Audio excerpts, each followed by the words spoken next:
But we've got some of our local talent buyers and promoters here, several of whom are graduates of our program. So moderator Colin McCabe, and please welcome Mike Twillman, Ron Richard, Cooper Garth, and Dan Helfers.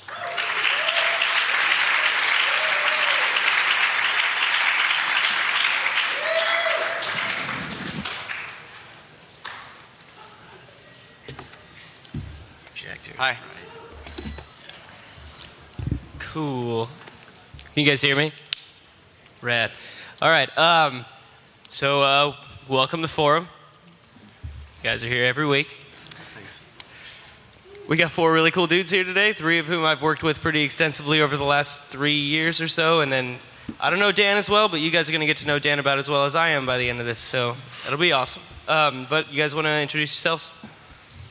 Yeah, I'm Ron Richard. Run Simple Play Presents. Mike Twillman, one of the owners. Mike Twillman, owner, Gasa Gasa. I'm Cooper. I'm the talent buyer at Gasa Gasa, and I tour manage a band called The Knox. I'm Dan. I was the programming and marketing director for Ampersand up until this new year. Cool. All right, so how and where did all of y'all get started in the talent buying and programming and booking shows? Who wants that one? I guess I'll take this one. When I was in high school in St. Louis about 10 years ago, I went to like a punk rock show that a friend of mine took me to in a Salvation Army parking lot, and I thought it was awesome. And I wanted to know how to book shows, so right afterwards, I said, let's get some local bands together and put them in like a Salvation Army parking lot and do it on our own by the end of the summer, and we put on a show, and from then I just kind of threw myself into it. I was lucky to meet a mentor who worked at Live Nation for several years as a talent buyer early on when I lived in St. Louis, who was a mentor to me. Found out about the Loyola music program, came down here, did a lot of independent booking at different venues around town, and then I met 2 business partners, Max Braun and Chris Rangel, and we started a party called Electronic Takeover, which was kind of like the first like college-oriented electronic party in town. After that, we started doing shows at Ampersand, and I kind of started taking on a lot more responsibility and booking over there, and yeah, here I am now. I graduated in May, and when I was a sophomore, I kind of begged my friend who worked at Cafe Britannia to let me book bands there, and I had no idea what I was doing, but I tried anyway, and did that for like 2 years, and then I got linked up with this guy, and I heard he was opening up a venue, and the idea of the venue sounded really cool, and then for like a year I was kind of in between Britannia and Gasa Gasa and just doing independent stuff for Chinkapin Records, which is like a local record collective. And we did a couple shows at One Eyed Jacks in Siberia and High Lounge and Circle Bar and stuff like that. And now I have a home in Gasa Gasa, and that's where I am now. In all honesty, I just like tugged on people's t-shirts until they let me do whatever I asked. Like, it's like, hey man, I'd let you need help promoting that? Sure. You know, I've interned for everything in town. I had no idea what I wanted to do, but all I knew is that I wanted to do something in the music industry, so I just kept getting out there everywhere and anywhere I could, and then eventually, I know it sounds really lame, but then it just rolled into this. It was just an opportunity that presented itself, so I took it.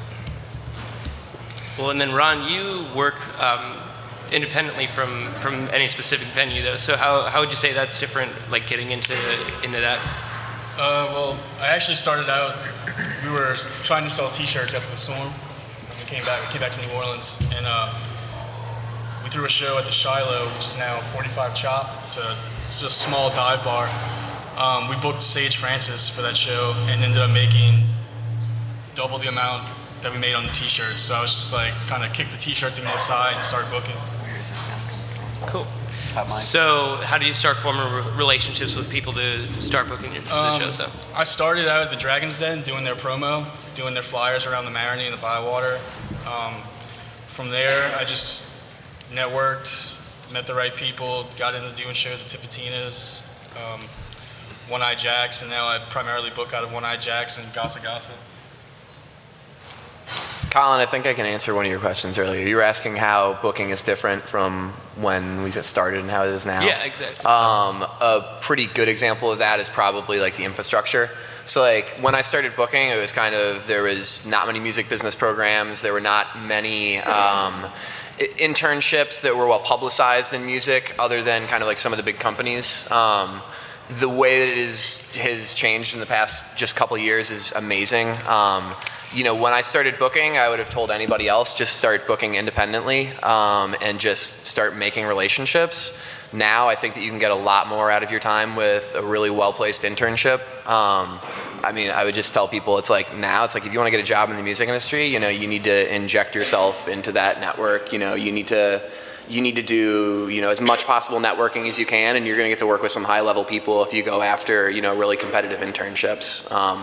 And I know it's kind of funny, I mean, like, you know, in business and stuff, I think in some segments people are saying that, you know, unpaid internships are kind of a waste of time for some people, but I think in the music industry program, a really well-placed internship, I think that's more untrue than ever.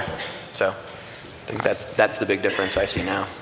Well, and then another question for you then, Dan, real quick, because you did so much with Electronic Takeover and a lot of stuff at Ampersand, and I know they used to do occasionally like actual bands at Ampersand. How was the process for the two for booking the two different kind of shows different? Well, I would call it a trial and error process, and that was one of our errors for sure.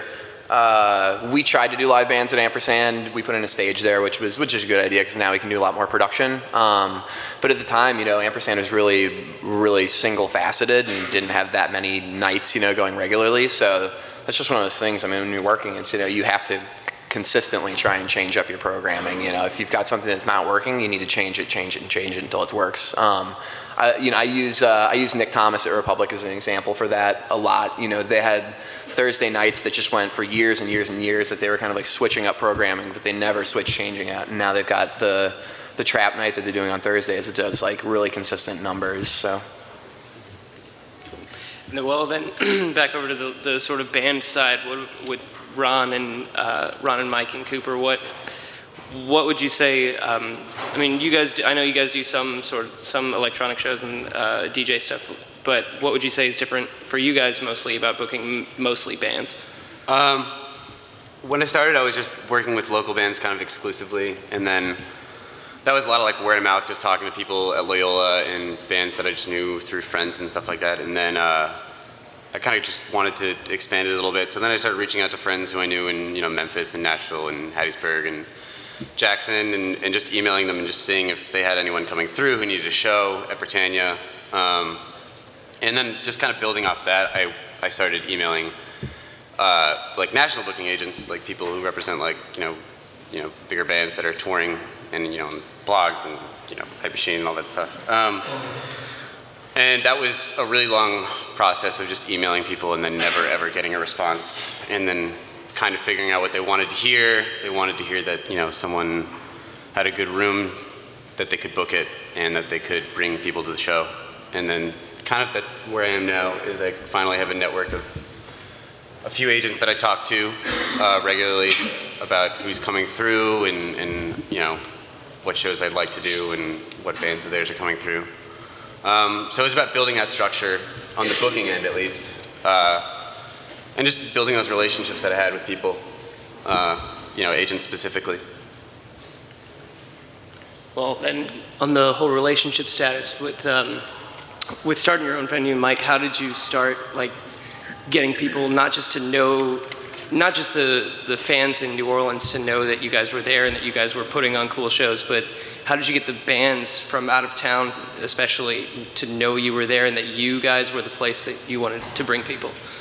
I guess it'd be similar to what Cooper was saying, that I kind of, before Cooper was at Britannia, I was at Britannia, built the stage out of pallets and started music there. Same thing, I had developed relationships with folks there, worked independently as a promoter for a while, I worked at the Holland Wolf as a buyer for a while, so I just kind of shot out an email to everybody I'd been working with, and I said, hey, we're doing this now, here's what we're focusing on, and, you know, quality is a is a pretty good answer to wanting to do something. So when you got a good quality product, it's pretty easy to convince them to follow you. Yeah.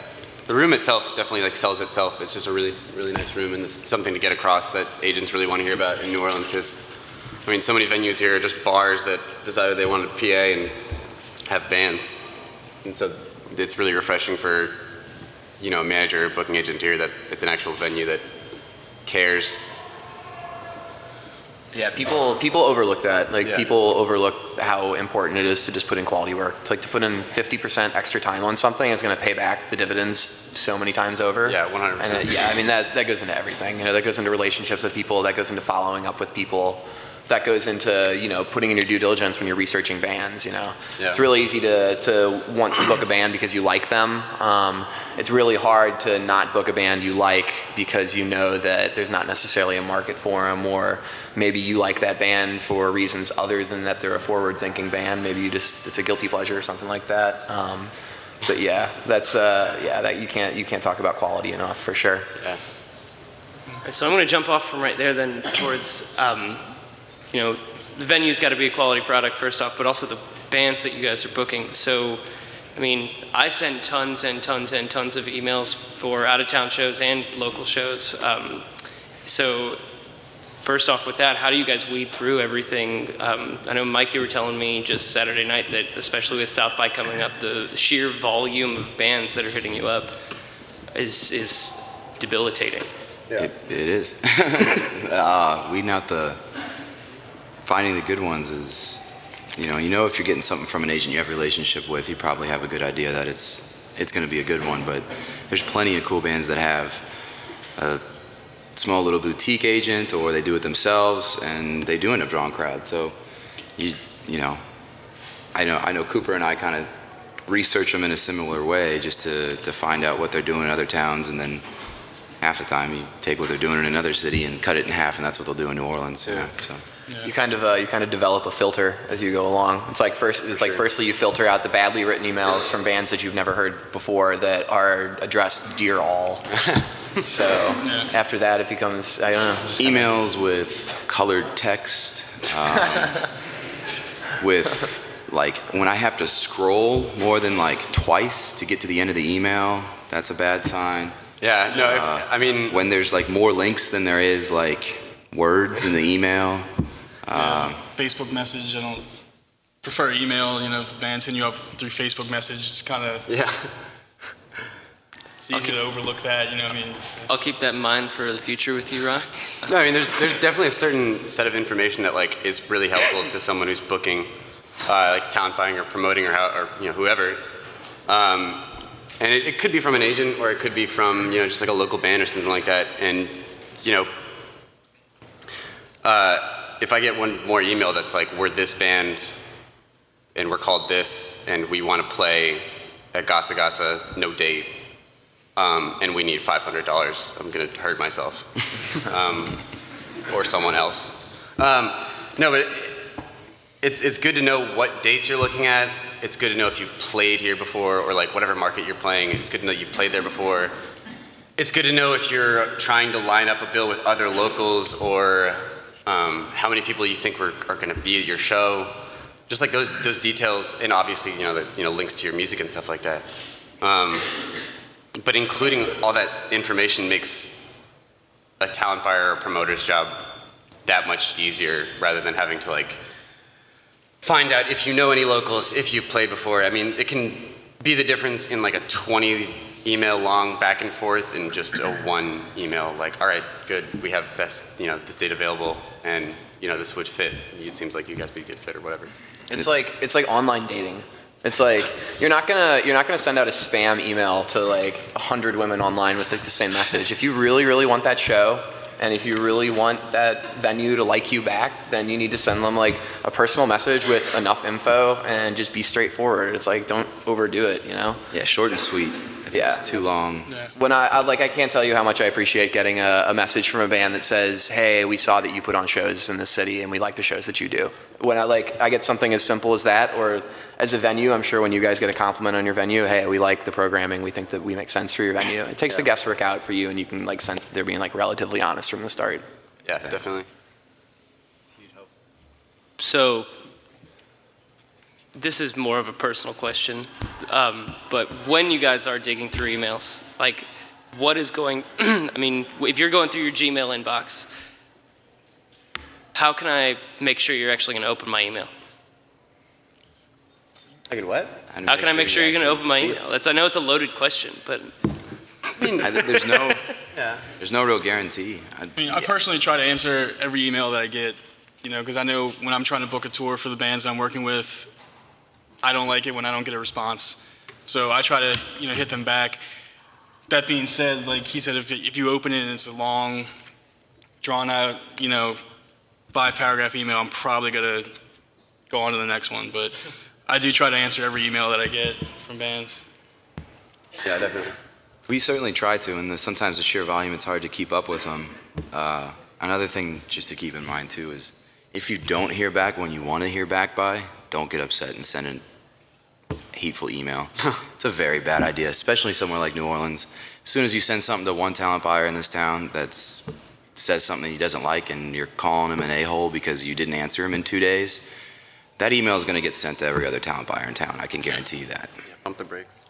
So, making sure that it hits the intended person and the purpose in the right way, and that and you're patient with the response. Nobody wants to get like 3 emails a day from the same person either. Yeah, I try to respond to everything that I can, just because it doesn't help you if you're not responding to emails. That's not winning over anyone. And it just helps clarify everything, and then you don't have to some people are very persistent and they'll email you obviously 3, 4, 5, 6, so many times. And just to be honest with them up front just helps the process. It just makes everything easier. But yeah, that's it. It's not too bad to just respond to an email, just being like, no, we don't have this date available, or what date are you thinking that works in this date range, or something like that. Yeah, and I can't tell you how many bands will respond to that and just say that they appreciate the response. Yeah, definitely. I guess to kind of flip this around just a little bit, because I guess we're supposed to be talking about buying a little bit more than being in bands. For what I guess you guys should probably get from I think we're all kind of on the same page about this. If you're actually interested in booking a show, it's you're not going to be able to just throw a bunch of money at an agent, and an agent's not just going to give you a band that everybody in town wants to book. It's you need to build relationships. If you really want to start off doing this independently and do it the right way, reach out to some smaller agents, reach out to some independent bands that you really like. New Orleans is perfectly routed through South by Southwest. So it's if you want to try and book a show, you've got plenty of time to book a band that you really like, that you can get some of your friends excited about, and put them at a little venue or a house show or something like that. Take care of them, show them a good time, and it's word of mouth spreads really, really quickly. So it's it's not something unattainable, If you want to do it independently, start small, do it right, treat people right, be honest, and do it with a band that not only you believe in, but run it by your friends. It's look, do you guys really think this band's good? And if they do, great, then get behind it. If you can give the band a little gas money and a place to stay for the night, they're going to be forever grateful. Definitely. So that's the end of Forum. Everything in the industry is about relationships.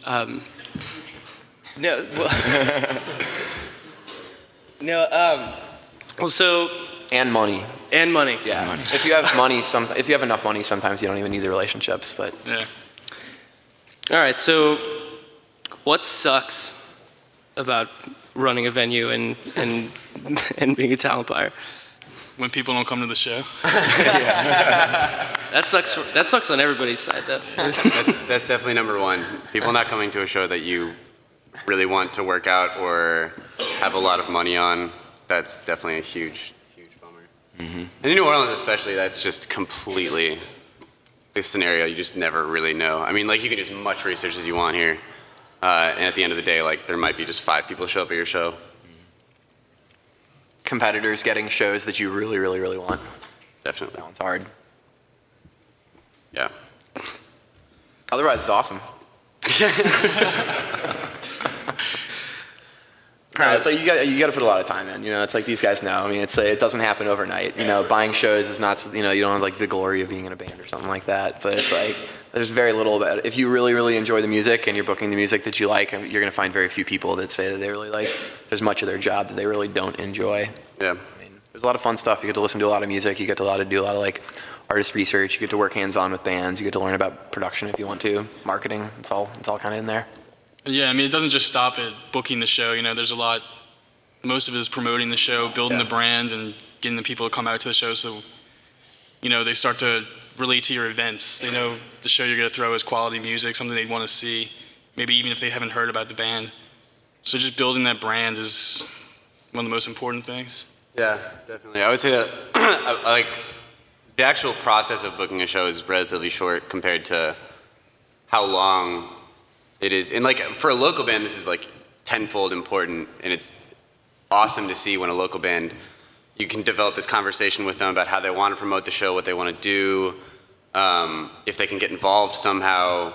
It's so refreshing, and it just helps the conversation move along, and then you can just build more confidence in the show that you're doing. But yeah, like Ron said, I mean, it's booking the show is relatively short. I mean, most of the time for 4 to 6 weeks, you're looking at actually like promoting the show and coordinating and scheduling things and strategizing how you're going to bring it out to people. Well, so Ron, with Simple Play, you do a lot of promotion. So what do you think what do you want to hear from a band when you're booking with them, or an artist when you're booking with them regarding promotion? It's like, hey, this is going to ensure that I'm going to make money, that you're going to make money, that everybody's going to leave happy. You know, I want to make sure they're doing the things on their end as well, and not just relying on me to do everything for them.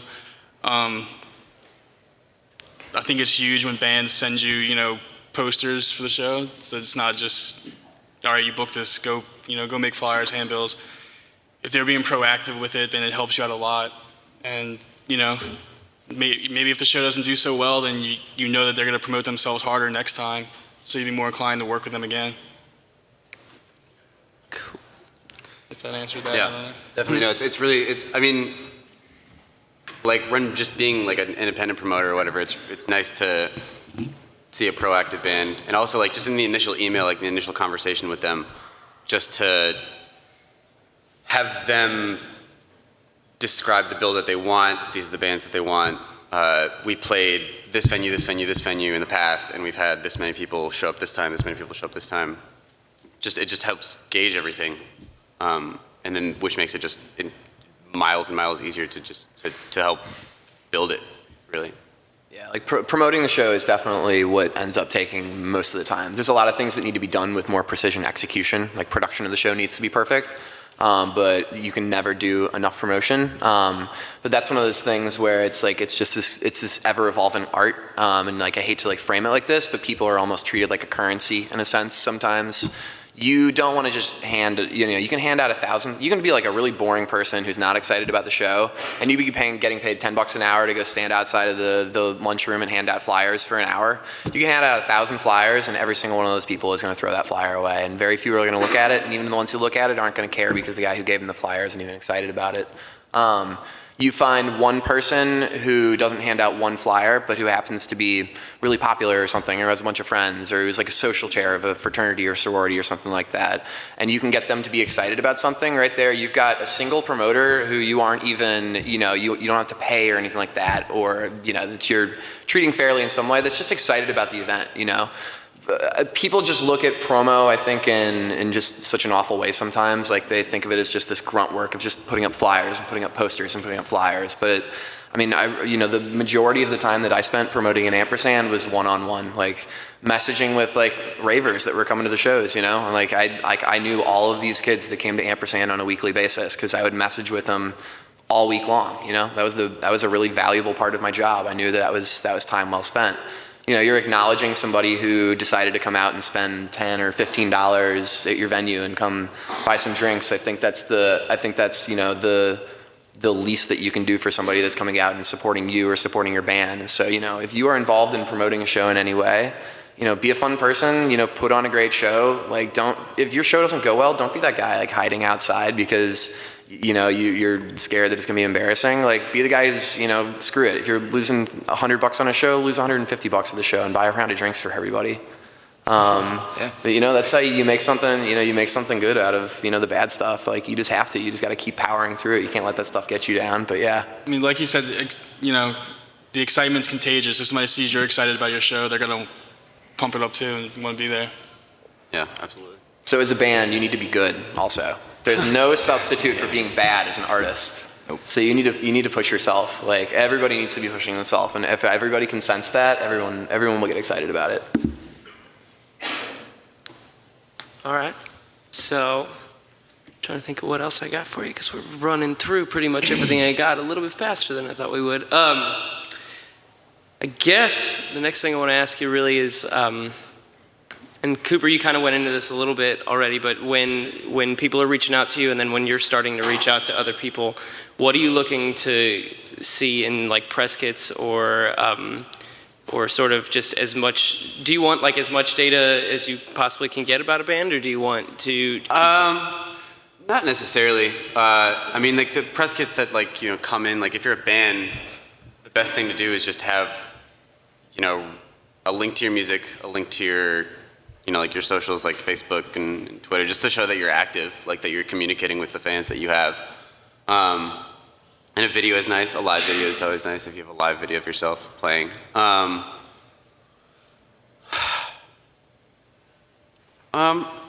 I don't need 20 links to you know, all the blogs you're on. But it's nice to have just like one or two that are your favorite, like the best that explain what your band is about. Just to get more information, just like feel out who's asking for a date, you know. But no, if it's concise, that's better. I mean, it really is. If it's just simple, couple links that are easy to sort through, it helps a lot. Would you agree, Cooper, that like physical press kits are? I mean, I can't tell you the last time I actually really used one, like looked at one. I don't think I've ever seen one. Use the what?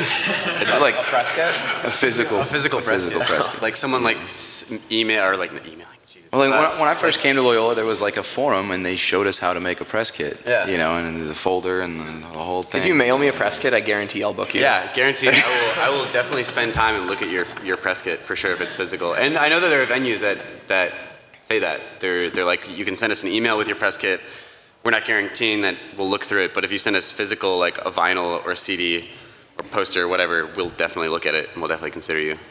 Yeah, if you're trying to play something super official, like a non-profit event for like an art center or something like that, send them a press kit. Send them. They're going to need everything in there. If you're just trying to book a show, put it in the body of your email. That would be crazy to make somebody click an extra time to have to find out about your band. Yeah, definitely. Cool. Well, continuing on, I mean, we're going to kind of jump up a little bit on this then, but how do you guys think Loyola really prepared you guys for what you guys are doing right now? Oh. I mean, personally, I didn't. Ron didn't go here. I just started doing it on the fly, man. I just got into it, and then it kind of snowballed from there. I met the right people. I just put the time in, and I was, you know, like I said, responded to emails. I did that bands talk, bands. I can't tell you how many emails I've gotten that bands are like, hey, you booked a show for our friend's band. You think you can help us out? And just from there, I mean, it just kind of went into doing more and more stuff. Well, I guess I graduated very recently, so I guess the program was pretty similar. But a lot of the conversations that we had were like making, you know, adding value to things and making sure that your concert wasn't just a concert, but it was, you know, an event. And just kind of that more abstract way of thinking it did really honestly help when constructing bills and how things were going to be promoted and stuff like that. I could have probably used a little more of the nuts and bolts of the language that booking agents use or the procedures that they have, the processes that they have, just so that we're on the same level when communicating. Because once you can kind of get that language down and that procedure, you earn some of the respect right away. And then people just start taking you a lot, you know, more serious. But yeah, I think that was pretty much the only thing that I was kind of missing, I think. And I mean, it was a really long process, and I'm still learning like every day. I mean, I make mistakes and get really mean emails sometimes from booking agents because I don't know what I'm doing wrong. But learning that procedure and that language, that they're, you know, the terms and stuff like that is definitely important. Yeah, I think that's a huge. Yeah. The language is a huge part of it. I mean, I've gotten emails from agents, you know, like from agents like Windus Agency, something like that, where I don't want to respond because if I don't know what that means. Yeah. We're starting off with, You No, just yeah. you ask people around. If you're a band or an artist and you want to get the attention of someone booking shows here, or especially when you're on tour and stuff like that, where you need to make sure you're having a good show, to know what the door deal versus the guarantee is, or to know you're like a split point for the back end, or like what a hold is, things like that. Like those, seeing that in an email, I immediately will respond to that email and know that this person has done shows before.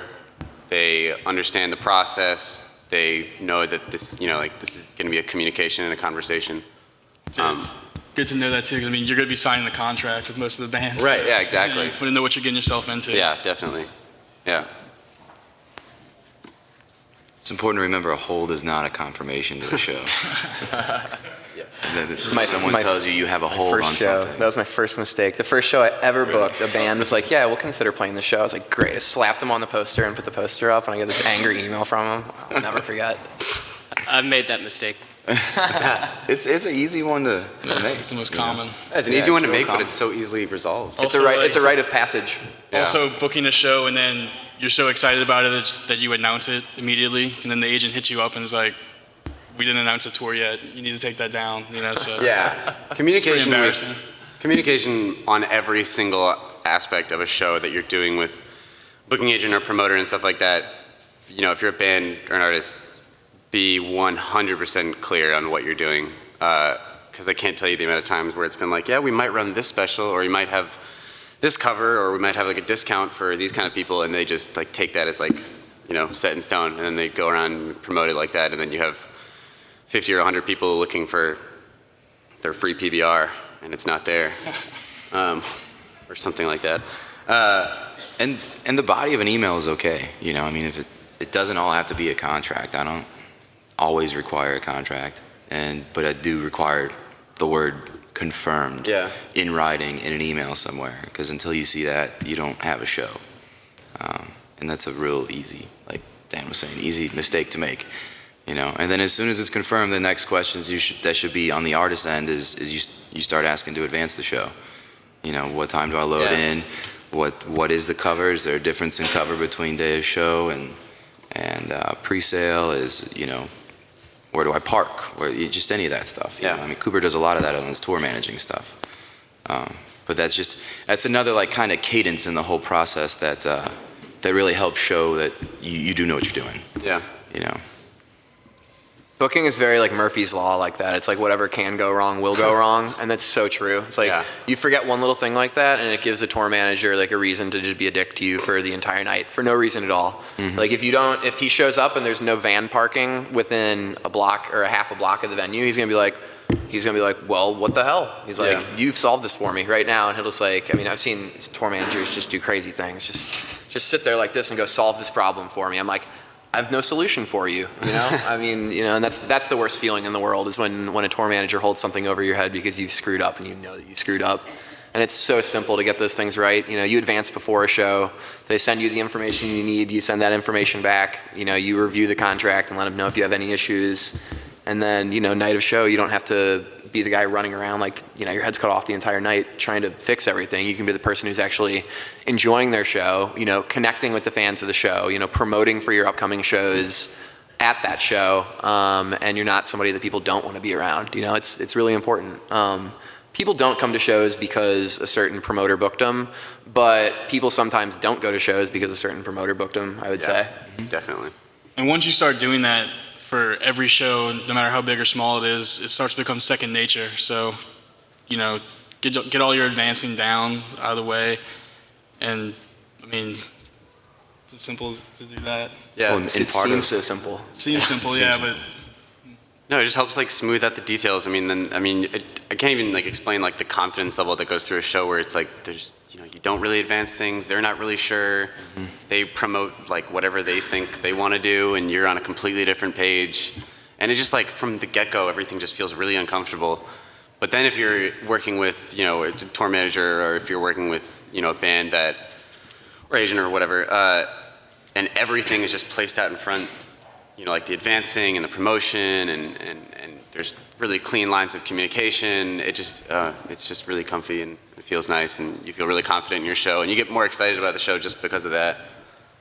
And part of like the advance too, as a buyer, even if as a promoter, it doesn't mean you have to know how to run a soundboard or do any production for that matter, but you should familiarize yourself with the language, because when you do get a writer and a tech writer that is 2 pages long, and you just, oh, that's just stuff I don't know about, you're gonna mess something up. Yeah. They're gonna come and be like, well, the contract you signed said that we're guaranteed this amount of backline, and it's not here. And then you're standing there like, well, I don't have the gear. What do you?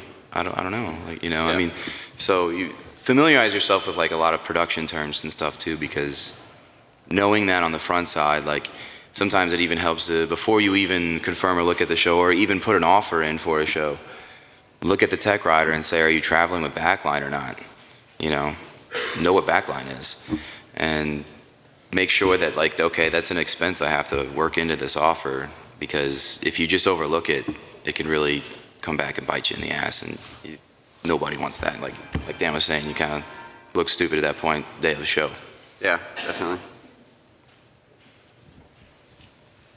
So, I mean, the last thing I'm really just going to ask is like anything I didn't ask you guys like that's really good advice for new bands out there right now that I mean, I'm sure there were tons of things that I didn't know when I first started booking shows and that you guys didn't know, but something that you can think of off the top of your head really quick maybe, and then we'll get some questions going for you guys.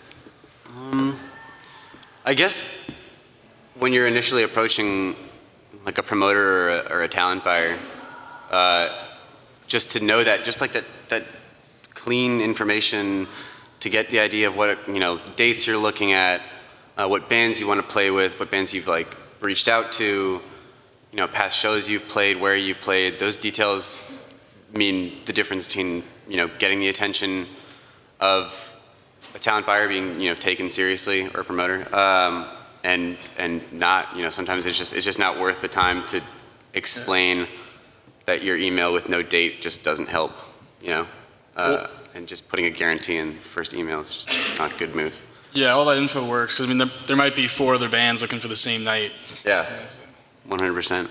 And on the, we touched on it earlier, but on the buying side of things, the excitement, like that's almost I'm sure everyone at this table has gotten excited about a show, over guaranteed it, and like went home crying that night. Like, how do I pay rent? So that's something as like a buyer to really look out for. Like, don't let yourself get too emotionally tied to a show and do whatever it takes to get that show in your room or wherever you want to put it. Like, you have to be objective about the whole process and do your research and look at it and compartmentalize and separate yourself from like how badly you want the show and how well the show will do for you. Because even if it's like your favorite artist and you have an amazing time with the 15 other people that are there, if you're trying to further your career in that field, like, it's not always a good look. Yeah. Even if you didn't care about losing the money, you still want to put people in the room for that act, for that agent, or you might not catch them on the next time. So it's always something to look at to make sure, no matter how excited and emotionally attached you are to a band or an artist, to take a step back and then like really look at how well it would do for you, because and don't be afraid to lose at the same time too, because like I said, everybody has a show that bombs, and it almost has to happen in order for you to move forward as a promoter or buyer. Yeah, and the agents are going to hit you up right the day after the show and ask, for the reports, how many people are in there, how many pre-sales, how many walk-ups. So, if the show tanks, then he's going to want to know why. And if you weren't promoting, if he goes back and checks the website, you didn't have the show listed on your website, you weren't doing things on your social media, he's likely going to offer the show to somebody else next time through. Yeah. Yeah, I think people who want to try and book shows need more advice here than the bands. Like, bands, you get it. You know how to send emails out at this point, I hope. Also, like, I'm serious. It's like, be better. Be a better artist. Challenge yourself as a promoter. You can't really reach out to an agent and just go, I'm the best promoter in the world. I mean, at the end of the day, it's about the art and it's about the artist. If you are good and you are making really good music and you're making at least a minimal effort to make sure that people hear it, people are going to notice and they're going to want to book you. The easiest way to succeed is to work at your craft. As far as booking goes, that's one of the things where, I wish that Loyola offered more as far as, directly, direct booking. I don't even know the word I'm looking for, some class on booking at Loyola. However, there were a couple classes I had at Loyola and a couple teachers that were really, really amazing. And I made sure that once I took a class with one of those teachers that I continued to take classes with those teachers. And I made sure that in any of the classes that that I wasn't learning anything with, that I didn't put in much effort, and I used that time on something a lot more valuable, like booking. If I'm in a class that I'm just skating by or something like that I know I'm really not going to need, look, you guys are getting music business degrees. You're not going to get hired in finance or something like that with this. If you guys are serious about working in music, spend your time on something that's, important to you. Work hard on your craft, and really do not waste the time that you guys have here. It's pretty awesome that you guys have a couple years to figure out exactly what you want to do with your life, and even more importantly in music. So That being said, for anyone who wants to be an independent business owner, take an accounting class, take 2 accounting classes, take a couple of business management courses.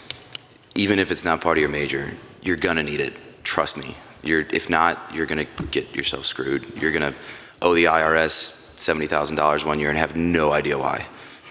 So, even though they're not glamorous classes, not everybody's a business student. I double majored with marketing and took all my accounting and all that stuff through there. And honestly, on a day-to-day basis, and I'm a little different than these guys because I do office work and back-end stuff for the brick and mortar side of the venue, but I use that stuff every single day.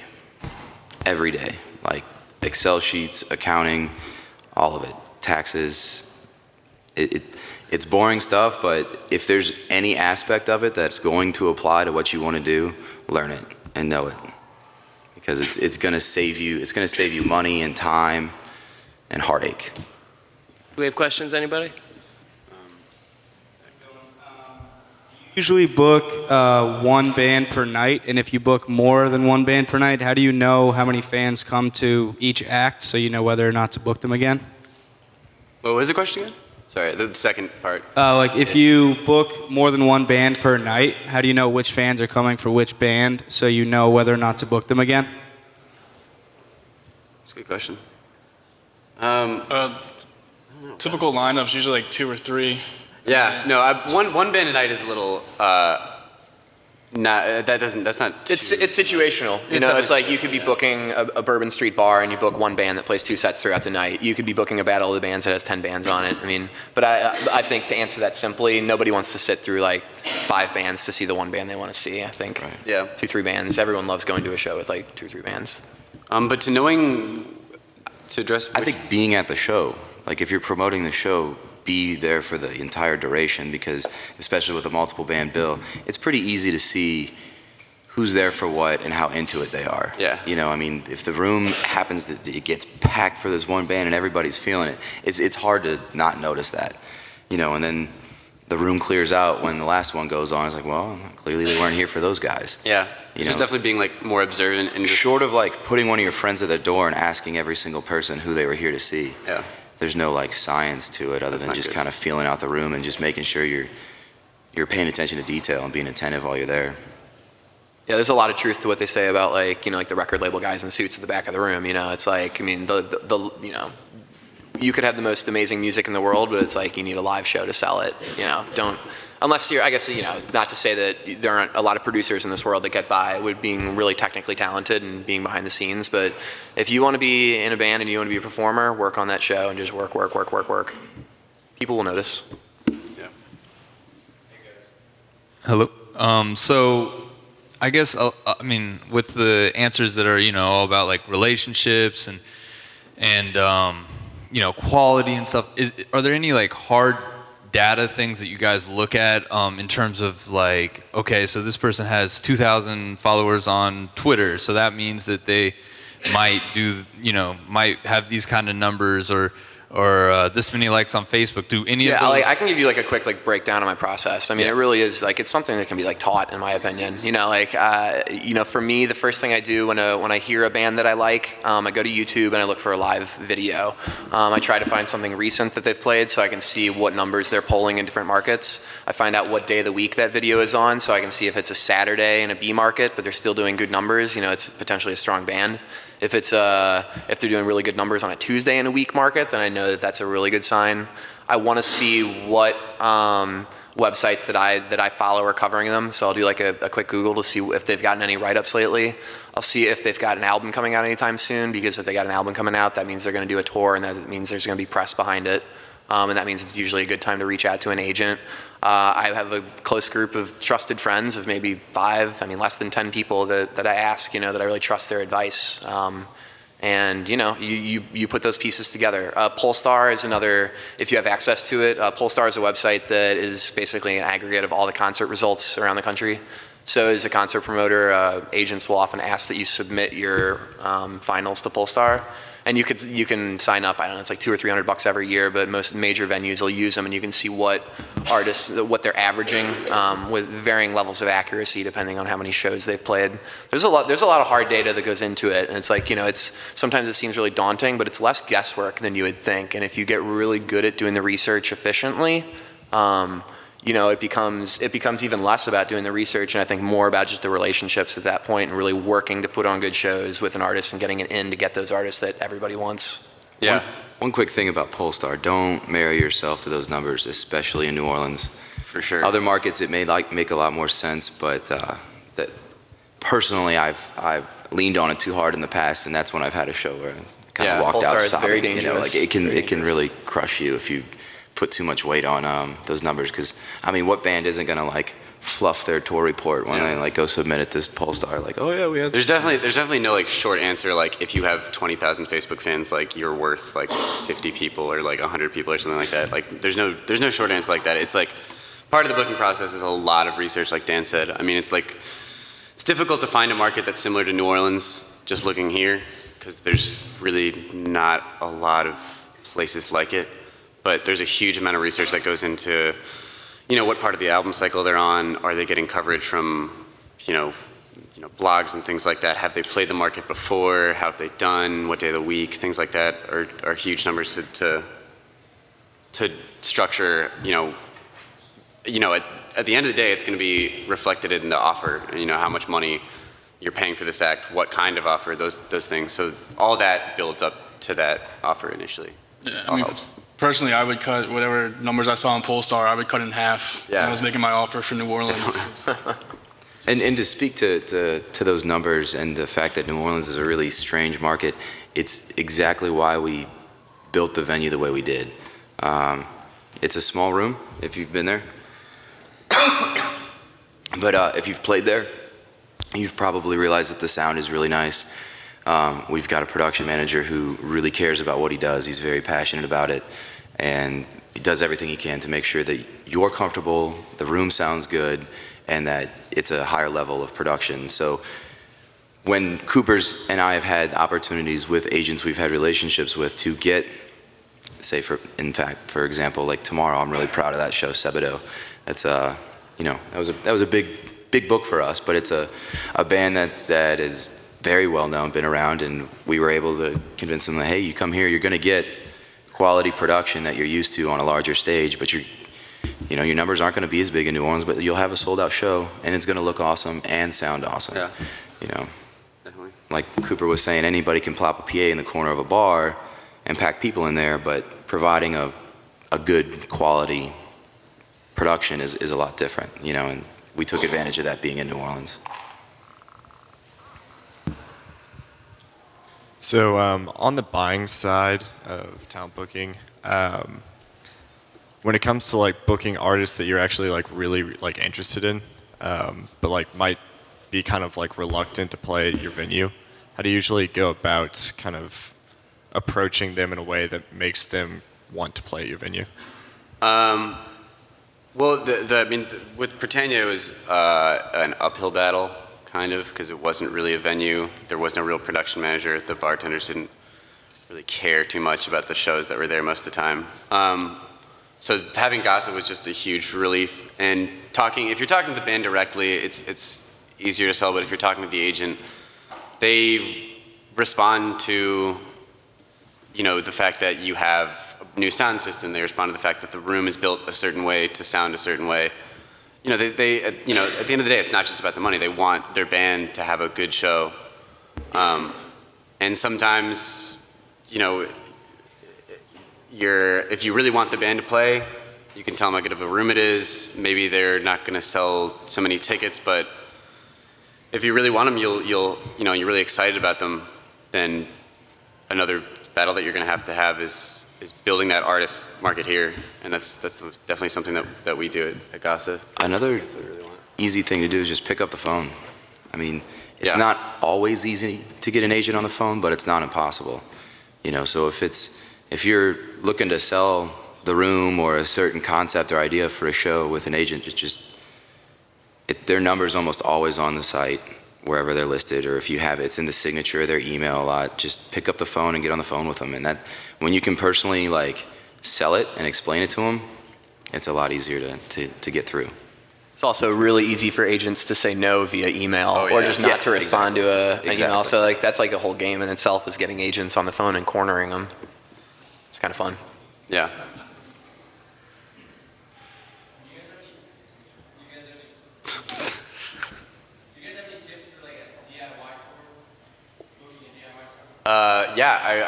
I worked with a band from here called Sun Hotel, and when I was a sophomore, I was a tour manager or a manager, whatever you want to call it. I didn't know what I was doing. And a huge part of it, if you're doing the DIY tour, look into gig swaps. I know that a couple bands here have a really, really good relationship with some folks in Nashville who have a really good hold on their scene, especially the DIY scene. And I mean, Nashville is one of the next biggest markets that you can have. And so having that relationship there is huge. I mean, we have, hosting shows for our friends in Nashville, and, it's just basically just swapping gigs. It helps. I mean, I can't even explain. It makes the difference between a show where there's 50 or 100 people there, and then when you don't have that gig swap or that market that you're playing, then, there could be no one there, Yeah. Websites like indieonthemove.com is also really helpful. Definitely help. Any other questions?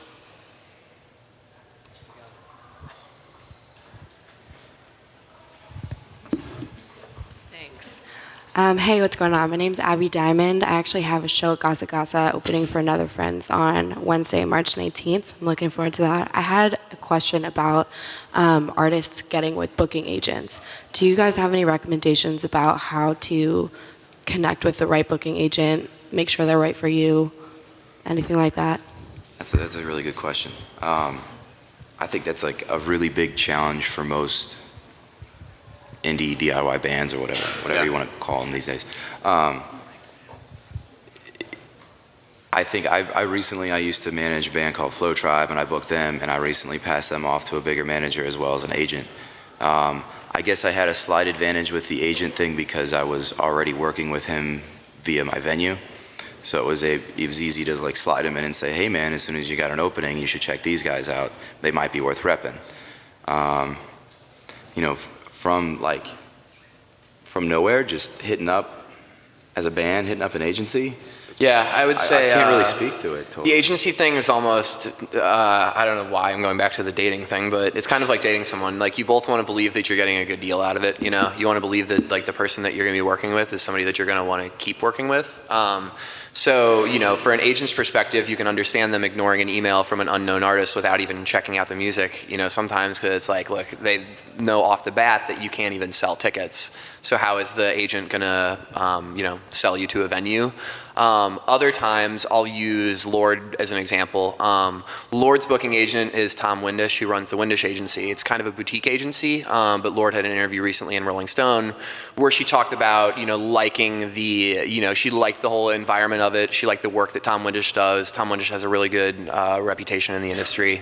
and saying she's going to stay with him instead of going with the big guys. That's one of those situations where I think just even like aesthetically, there was a match. I would say if you're looking for a booking agent, it means you're looking for shows. If you consider yourself to be a good performer, and you think that you can play shows, but you don't have, the business skill, or maybe you aren't the most outgoing person, find somebody that can act as, I would call it like almost like an entry-level manager for you, that wants to learn about management. Don't sign a long-term contract. You guys need to learn from each other. And get somebody that can play the role of manager and booking agent from the start, especially when you're working locally. That's something that's going to work out well. I don't mean to say that you'll get laughed at, but like if you are an artist trying to get their first shows booked locally and you're emailing venues saying, hey, we'll talk to my booking agent or something like that, they're like, look, I want to give you an opportunity to play a show. Let's just deal with this directly, or just through one person close to you and you can be copied on. Absolutely. Yeah. I mean, that's personally how I got Simple Play books for a couple bands now, Coyotes, Kid Carson's, and I just went out, scouted, saw their shows, liked what I saw, approached them, told them I think I could help them out. They were all about it, so we formed a relationship, and just I try to keep it like a tight-knit family and just work with them. Hopefully you can develop them and bring them along in their career to go on to bigger and better things. I will say one thing I've run into on my side of things with, I guess, being a baby band at a big agency, it has its advantages and disadvantages. I would look out for, if you're not a priority with a larger scale agency and they've put you on because your sound is really hot at the moment. I mean, there's agencies like chew up bands and spit them out real fast these days because that's just the life cycle of music now. It's so here today, gone tomorrow. So if you do happen to like get a great opportunity to sign with some, a bigger, William Morris or something like that, make sure you're either a somewhat priority or that you have the ability to still book your own gigs.